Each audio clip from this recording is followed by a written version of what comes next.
everyone, so this review is for On the Edge of Uncertainty by Evie Bancroft. If you want to check out my review, I have just posted that, so if you're on YouTube there's a link in the description below, and if you're on my blog the details are in the post. And this is the video review. So On the Edge of Uncertainty by Evie Bancroft.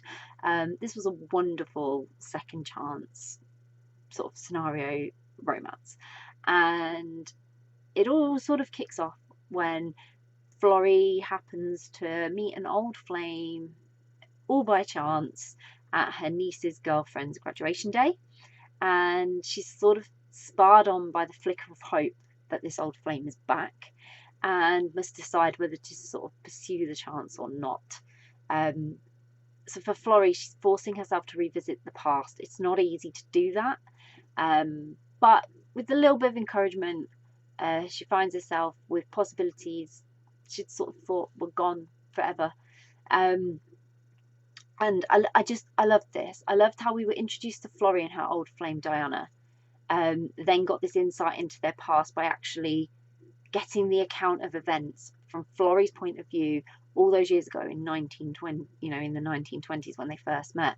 And it really helped to build this picture of the then and where they found themselves now, sort of 20, 30 years later, and understand the decisions they both made and the risks they'd have to take today, still, even. And I really admired them, both then and now. Their feelings towards one another in the beginning had to be secretive, as did any sort of relationship. And then now, later in life, times weren't much different. They still couldn't truly be what they wanted to be without judgment and fear and taking risks, as to even to just explore what they truly meant to each other was a risk. And knowing what had happened before, it definitely helped with understanding why Florrie felt hesitant now, like she was wary of what might happen. But Cam and Gloria, so her niece Cam and Gloria, had, they were just a brilliant support, and they were the right people to encourage her to chase dreams and try again and explore decisions and what had happened and all that sort of thing.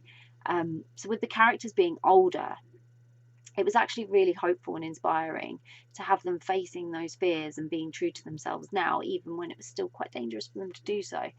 And they had allies, they had one another, they had these memories, they had heartache, shared heartache, because they'd both been through an ordeal in not only their own personal lives, but obviously been through war times and other things that were outside of their control. But they had this wonderful connection, and Diana was a writer and Florrie very much her muse. So what I loved was that Evie did a great job at highlighting all the difficulty they faced in having that type of relationship. Life had taken them in unexpected directions even then to sort of meet, and then after that, and forced them into decisions based on events that were really outside of their control, like Wall Street crash, society, business decisions, partnerships, all sorts of things. But they had never lost sort of the deep connections and feelings that they shared, because the second they were back together, it was as if they'd never been apart, and they just slotted back together and were having a great adventure now. So I loved every second of this. I loved catching up and getting a bit of background on Cam as well, who met in previous one of Evie's stories. Really great historical romance, really enjoyed it, and I hope you will too. So I'll pop a link in the description for you to grab a copy of On the Edge of Uncertainty by Evie Bancroft, which I hope you will. If you've read On the Edge of Uncertainty, would love to know what you thought of it. Please do let us know. And if you haven't read it yet, but you're planning to read it, it's on your to be read list, or you're super intrigued and thinking, yeah, I want to read that, then again, please let us know, because it's always great to find out what you're interested in reading. And if you do read it, really, really hope you enjoy it. Bye.